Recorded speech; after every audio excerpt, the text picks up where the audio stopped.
help your child as much as possible. Don't have an expectation that they're going to do this independently the first, second, or third time. Maybe you're going to just do it together with them for a year.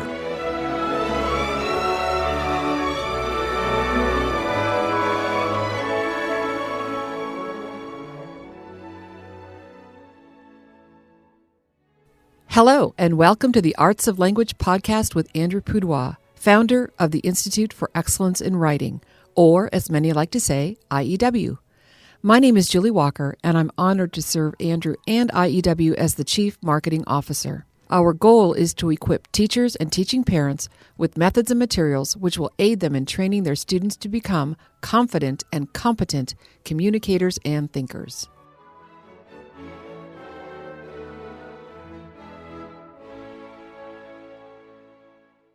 Episode 350, Andrew. I know what that means. Tell me. It means we've been doing this a very long time.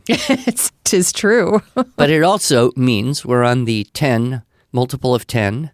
So this would be an Ask Andrew Anything? It's exactly right. Good. I hope you have some excellent questions. Or even some mediocre ones. I can work with that. I believe I have some excellent questions from teachers and parents. All right. But I was also thinking, episode 350, we're halfway to a century. Because every 100th episode, we try to do something really special. Like we did a radio drama kind of feel on our 100th episode. Oh. We did a live in the studio with Structure and Style for students asking their parents and their students asking questions of you. So I don't know what we'll do with episode 400. Well, you've got, 49 weeks to figure that out, right? This is true. But I do have some ideas, and it involves our listeners. So stay tuned for an exciting 400th episode, probably a year from now. A live call-in show? We could do that. That's kind of what I was thinking, actually. That's funny that you actually thought of that as well. All right. You ready to jump right in? Absolutely. Okay. Our first question then is from Christina. And she asks a very general question that we have been asked so many times that we've addressed, devoted whole podcast to, and that is the question of dyslexia. Do we have any resources for dyslexia and other alternative ways of learning with an unofficial, undiagnosed learning challenge? Well, it's the same answer, and that is usually, most of the time, almost all the time, our writing and grammar stuff works very, very well for kids who have any kind of challenge, dyslexia, dysgraphia, auditory processing, ADD, ADHD. Obviously, it's all on a spectrum. Undiagnosed means that, the parent has a strong suspicion. And I recall Susan Barton in one of our podcast interviews, she said, if you think your child is dyslexic, he probably is. Mm-hmm. So, the case of what's different is, well, number one, you just take everything slower, break it into very small, manageable pieces. Part of what exacerbates the vision problem is the feeling of overwhelm that happens when, a child just can't process that much visual information and all those steps that are required for writing at one time. So, that's the 20-second elevator thing when someone says, what's different about IEW? My answer is we take a very complex process and break it into much smaller, more manageable, doable steps.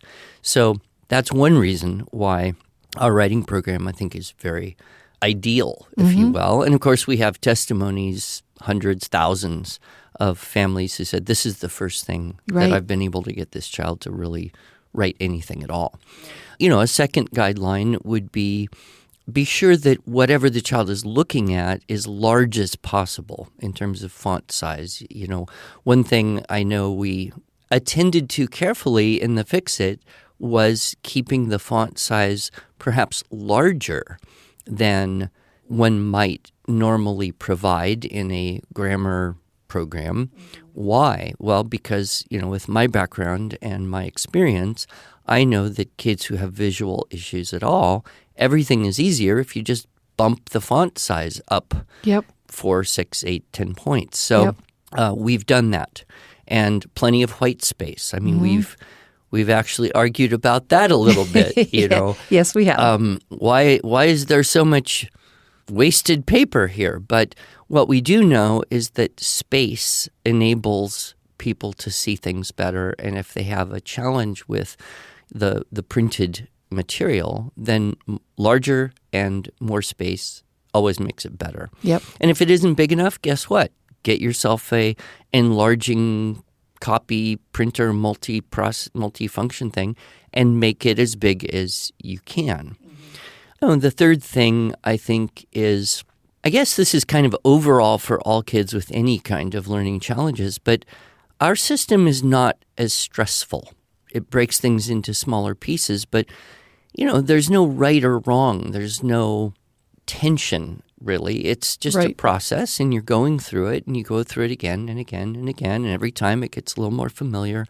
And one of my mantras that I repeat often to parents who ask questions of this nature is, don't be afraid. Help your child as much as possible. Don't have an expectation that they're going to do this independently the first, second, or third time. Maybe you're going to just do it together with them for a year. Right. And that's okay, because it's not a race. You're not ahead or behind of anyone else. The idea is you're making progress in comparison to yourself, and then just being patient. Most kids that I would put my son as kind of the super typical, couldn't read anything till he was almost 11 years old, didn't read a book until he was 12 years old, but by 14 and 15, he was reading and writing everything. Difficulties perhaps with spelling in particular, but in terms of the catch-up factor, if you load in a lot of audiobooks and do, memorization of poetry and other beautiful language, you're furnishing the mind. And then when the eyes and brain start to just click in with maturity, which very often happens, around puberty, kids will get that willpower, that kind of burst of force in their soul, and they can exercise that will over neurology and do things they couldn't previously do. Then all that rich language storage is readily available. So, the last thing is just don't have anxiety about it. Right. And don't compare children based on age. Right. And I think we have a whole string of pages, links that will provide more and more resources for this and other listeners with kids who are dyslexic, mildly dyslexic, maybe dyslexic, or not really sure. There's something going on there. They need some extra help. And maybe it's not extra help. I think about the students that you taught in Structure and Style for Students, especially Year 1, Level A. We had a handful of kids who really had some learning challenges, and oftentimes they were sitting in the front row, and they could see that board that you were writing on. And the kids that didn't need help, they were off making their own keyword outline, and you said, hey, Josh, or, the kids that were having some challenges, you help me with this. And so we had you showing all the kids at home and the kids in the class how to do a keyword outline. But some of the kids that didn't need that much help, they did it on their own. So, right. And kids reach that level of, I want to do this independently at different speeds. So the idea is, okay, if they're ready, let them. But if they're not, don't force it.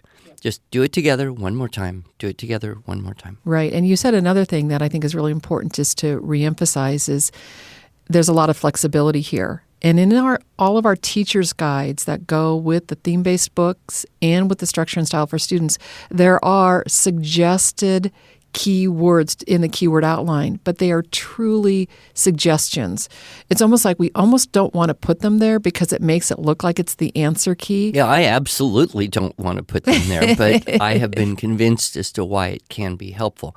But we do have to remind everyone, this isn't right or wrong, yes or no, fill in the blank, you got it or you didn't. No, there's 100 ways or more to do every keyword outline. And so just doing it together is the way kids learn stuff. And you can go to, anything, playing music, cooking, dance. How do you learn stuff? You do it with someone until you say, hey, I think I could do this myself. Exactly. And you know what? I'm kind of previewing the next question. And I feel like we've already answered it, but I'm going to just say it for Rachel's sake because everybody wants their question answered, right? Sure. And we can just say ditto. Ditto, right. So Rachel asks, my third grade son struggles tremendously with getting ideas from his head out onto paper. And I'm thinking, third grade, well, son, okay. Writing completely on his own requires a tremendous battle and results in a great deal of frustration on his part, as well as oversimplified sentences relative to what he composes orally. He's not a great speller, but he hates to get things wrong. I'm thinking about Andrew's comment that you cannot help a student too much. So Rachel's been listening. Good job, Good Rachel. to hear. I allow him to dictate his rough draft to me while I record it on a whiteboard. He then copies it down, edits, and completes a final copy. Here's the actual question. Do you have any other recommendations for how I can help scaffold his instruction? Well, it sounds like she's doing everything correctly. And yes, I mean, when she started that question and said he has a hard time getting thoughts from his head onto paper, I would go back to my analysis of what's required for writing. An idea must pre-exist. It can pre-exist in the memory or imagination, or it can pre-exist immediately, like outside memory and imagination, right here, right now. That's easier. It's easier to look at something that's right here, right now, and say something about it than it is to think of something that's less abstract or that's less concrete and then say something about it. So we start with immediate. So here's the source text. Here's the, in case of Unit 5, here's the pictures. Here's the story you're dealing with. The second thing is something can pre-exist in words or pre-exist in sensory impressions. And I like to use the example of a child writing about their dog, right? Children love their pets and they experience them in this kind of visceral, emotional, non-verbal way. And to take the complexity of human experience there and put that into words, well, number one, you have to have a pretty good vocabulary to do it. And a lot of young children just don't yet have all that many words to use. And then the second thing you have to do is you have to have a process. So that's why, our system starts with immediate things that pre-exist in words. And so you build the pathway that way. So it sounds like she's doing that, but, her secret desire is that he would just decide that he wants to do this and can do it and just take off, and she doesn't have to go through this with him anymore. But 8 years old, especially for a boy, That's exactly what I'm thinking, Andrew. Really young. I'm a boy mom, Yeah. and I know that sometimes it just takes longer with boys, and that's okay. I will say that I have observed with many children, my grandchildren in particular, that doing just straight copy work, just, copying some Bible verses or copying a couple stanzas of a poem or copying a paragraph of a short story or something, and just doing that every day, it's kind of like doing your exercises. If you want to run a 3-mile race, you need to build up to that. If you want to be able to do something that requires a lot of internal musculature, you can't just go from almost nothing to that. So the best way to train the muscles of the eye and the hand and the brain and the body and the spelling and the confidence is just straight copy work. Just get on the treadmill, basically. So, I would say don't be afraid to continue just doing, maybe 50 to 100 words a day, whatever you can fit in a reasonable, maybe 15-minute period of time, and just do that. And don't worry if other people say, why are you doing that? Or that's not a good idea. Or that's not what they do in third grade in schools. It may be what they should be doing in third grade in schools. But I've just seen again and again, you build up a critical mass of experience and confidence and competence in just putting words on paper and attending to the details of that. Yep.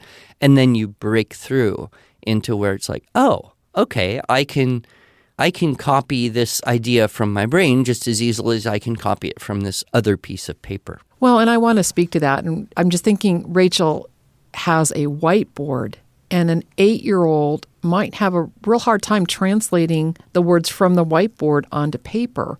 What if she just did the keyword outline on a piece of paper? No, I'd stick with the whiteboard. Okay. And for most kids, that's going to be easier. Okay. Because when they look up and it's farther away from where they are and it's a lot bigger, it's a relaxing thing for the eyes. Mm-hmm. So when you have two pieces of paper right next to each other, that's a narrower, more stressful thing to have to concentrate on. So that being able to look up, look down, look up, Right. look down. There's all sorts of science actually to show that when you frequently adjust your eyes to different distances, they don't get as tired. Oh, interesting. That's why when you're sitting at your desk looking at your screen for too long, you get tired. And that's why they say, look out the window, look across the room, look at something farther away, and then it kind of gives you a break and then you come back to it. So I think she's doing everything well. And again, same little answer as the previous person. Don't have anxiety. Don't be stressed. This is a very young age, especially for a boy. And, in a couple years, you won't even remember you had this problem. Great. Again, I'm previewing the next question. Oh. I kind of feel like there's a theme going on here today. Well, you're supposed to have previewed all the questions, aren't you? Well, I do, but I just love how this is flowing here. Mary has an adoptive daughter that is just not putting sentences together well. They don't make sense. They are missing parts of speech and don't flow with other sentences. We've done keyword outline many times with a simple paragraph, but she really struggles to take the outline and form a sentence. I don't think we can move forward because keyword outlines are not easy, let alone dress-ups. Can one spend too long on keyword outlines? How do I help her? She's 11. Well, here we would probably think that there's a second language issue. A lot of times adopted children, they did not grow up with English as their first language. Or if they did, they grew up, at least for a few years, in an environment where the language was not of a higher quality. Or there's a serious auditory processing issue and it's a neurological condition. Mm-hmm. And it almost doesn't matter which of those are the cause, but it's usually nice to try to figure out why is this a problem. The solution, I think we go back to basics. Number one, more reading out loud and memorized language. I can't, the more and more stories I hear, and the ones I remember from my own kids and the ones I see with my grandkids, the more you've got memorized, the more likely you are to speak in reliably correct and appropriately sophisticated English. So that may be hard for this child, but that doesn't mean it's not worth doing. Sometimes things that are harder actually have greater value in terms of brain growth and even the development of concentration and willpower. So, I would definitely focus on the input side of language. So the listening and speaking part of the equation, hearing good language and reciting memorized good language. The second thing would be follow the guideline that the source texts are at or below the reading level. When you have an 11-year-old, you tend to automatically think, must be 6th grade or something. I better have a reading book that looks like it, or a source text that looks like it's written for a child this age, whereas really they would do so much better dropping down the complexity level. So a lot of times people will say, I have a middle schooler, they'll buy a level B book, but okay, there's learning issues, there's challenges, there's lack of experience, all whatever. And we would say, no, there's no harm in dropping down to a level A book where the source texts are just written with some shorter sentences, a little lower level of vocabulary, it's better to err on the side of a source text being too easy. Yep. So that'd be the second one. And then the third one is just do it together. If a child is, you think about young children and they say something to you and it's grammatically not norm. Can't quite think of an exact example that I've heard recently from a grandchild, but you know how they'll say something like, my 3-year-old grandchild, she's 4 now. She said, well, it's gooder, right? Okay, well, that is a perfectly logical thing for a child to say, right? Because you got big and bigger and smaller, so why not good and gooder? It's just an anomaly in the language. Well, what do? We We naturally restate what they said. Oh, you mean it's better? And then the child will repeat, yeah, better. And that's how they learn. Right. That's how they learn that we use better instead of gooder. And of course, you take off the and you go bet. And so now, you're in the world of, risk and gambling. But so, that idea carries over into writing. That's why when a child writes something, if it's not a complete sentence, it doesn't really help to lecture them on what a complete sentence is. I would say just put in the missing word or change the ending or cross the thing out that doesn't work and replace it with something that does and say, here, I've edited this. Now you can copy it over. And then the child has almost kind of a meditative, reflective experience as they copy it over. They are semi or even unconsciously noting, this is what I wrote, but this is what is more correct. And then they get those little bits of information that build the database of grammar and syntax. Right.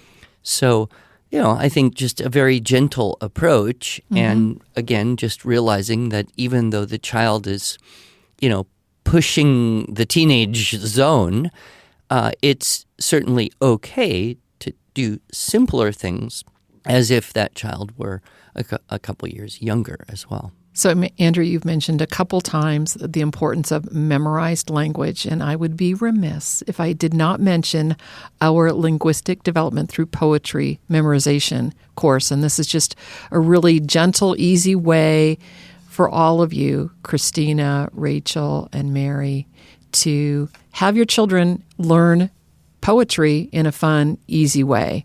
And that memorization of poetry will help their writing be more easy, more fluent. I also think of Mary, she probably, this keyword outline, when do I stop doing keyword outline? I think what she really means is when do I move on from Unit 2 to Unit 3? Right. But you'll still be doing keyword outline. And I think sometimes we forget that telling back verbally the keyword outline before we put it on paper.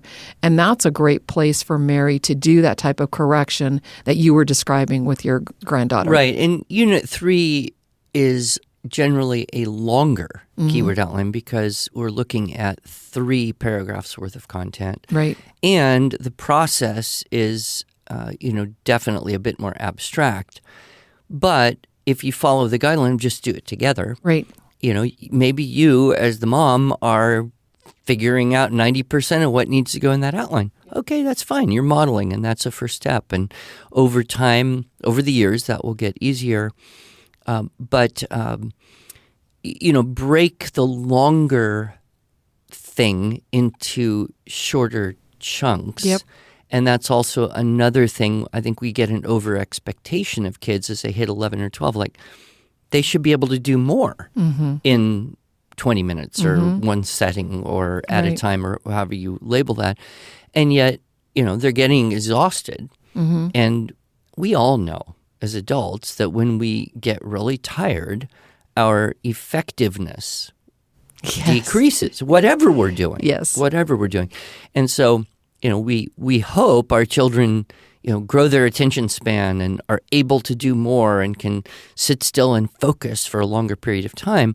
But that's a gradual process, and it changes from day to day. Yep. And, there's so many factors, too, like how's exercise and blood flow to the brain going, and what'd you eat for breakfast? And so we're going to do some podcasts on, how things like exercise and nutrition really affect Right. vision and hearing and brain function and concentration and manual dexterity, Yep.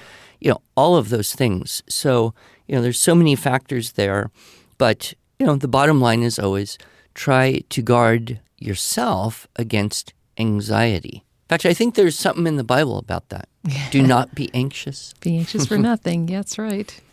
Great. So I hope that was helpful, Mary. And, the other thing that she mentions, I just wanted to point out, is this idea of she struggles with dress-ups as well. And the checklists that we include, the dress-ups that we include, there's no rule that says follow the curriculum and get through all 6 dress-ups and all 6 sentences. No. Right. You can just camp out with LY word. Right. And just stay there as long as you need to. And there's no rush. There's no race. You still got, a child's 11, 12 years old. You've still got plenty of time. Plenty of time, Mary. Good. Yeah. So Lisa, who has a high school question now, she says, I've been successfully using IEW for about 8 years with 3 of my own children. One of my high school age students has never enjoyed the process of writing, and now that he's in the 11th grade, dun, dun, dun, she's feeling that pressure, right? Right. Is losing all motivation for things he doesn't care for, writing being at the top of that list. Forts are no longer the things he would rather be doing. Any suggestions for motivating older students? Well, you think of 11th grade, someone 16 or 17. Historically, they're an adult, right? Yeah. I mean, this idea of high school really has only existed for about 100 years as a mandatory stage of development. I think one thing that we would do better as a whole society is just put teenagers to work, right? Make them work harder and maybe in a physical job.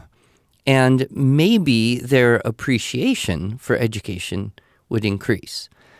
So, if someone said to me, my kid wants to stop doing school and start doing work, I don't care what it is, I'd say great.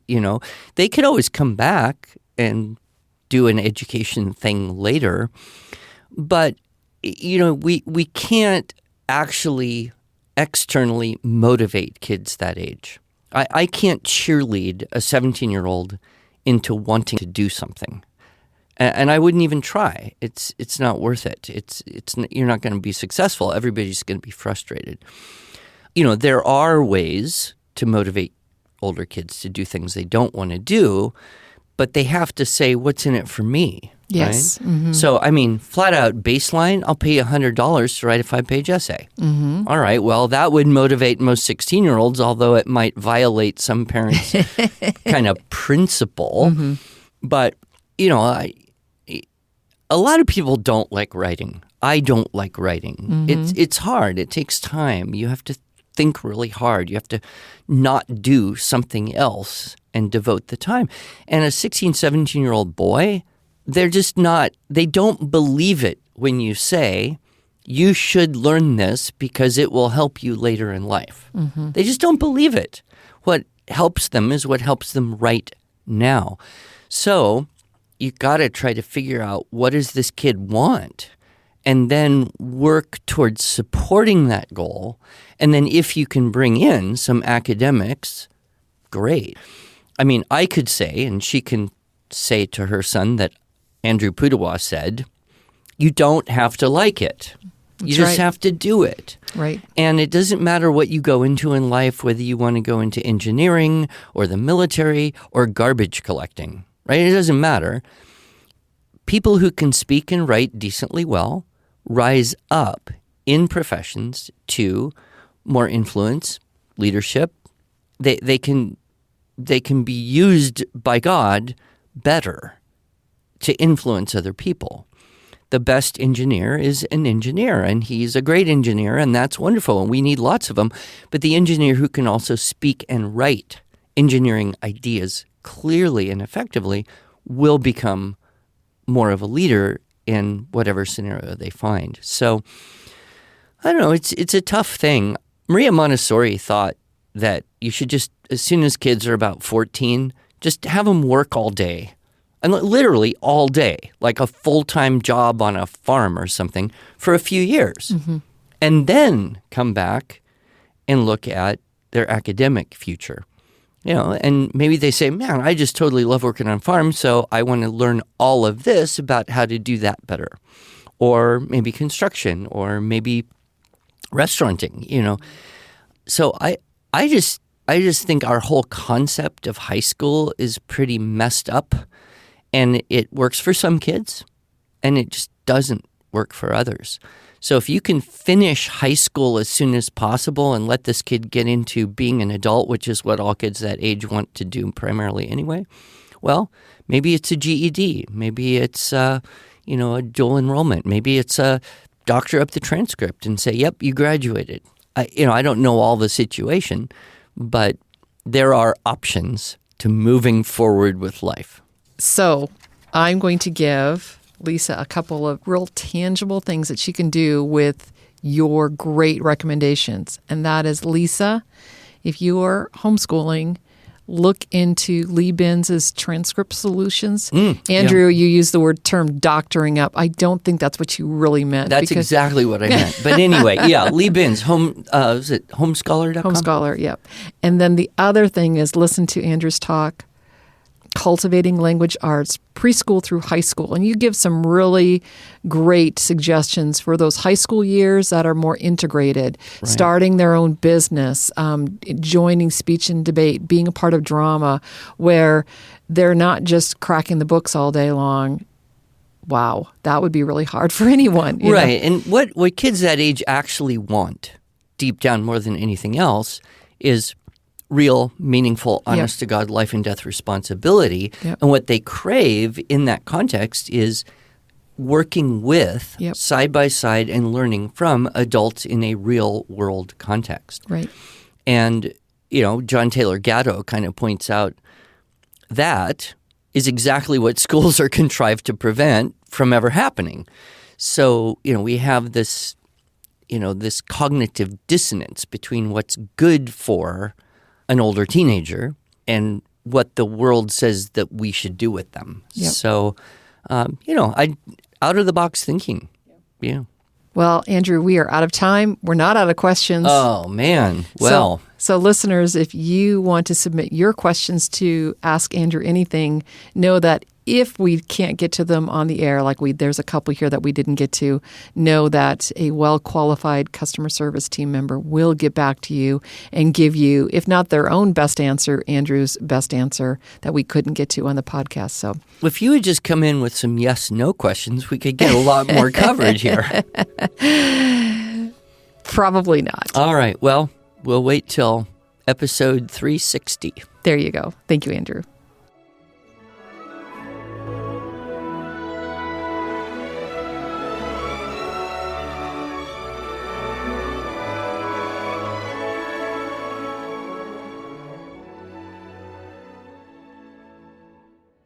Thanks so much for joining us. If you enjoyed this episode and want to hear more, please subscribe to our podcast in iTunes, Google Podcasts, Stitcher, or Spotify, or just visit us each week at iew.com/podcasts. Here you can also find show notes and relevant links from today's broadcast. One last thing, would you mind going to iTunes to rate and review our podcast? This really helps other smart, caring listeners like you find us. Thanks so much.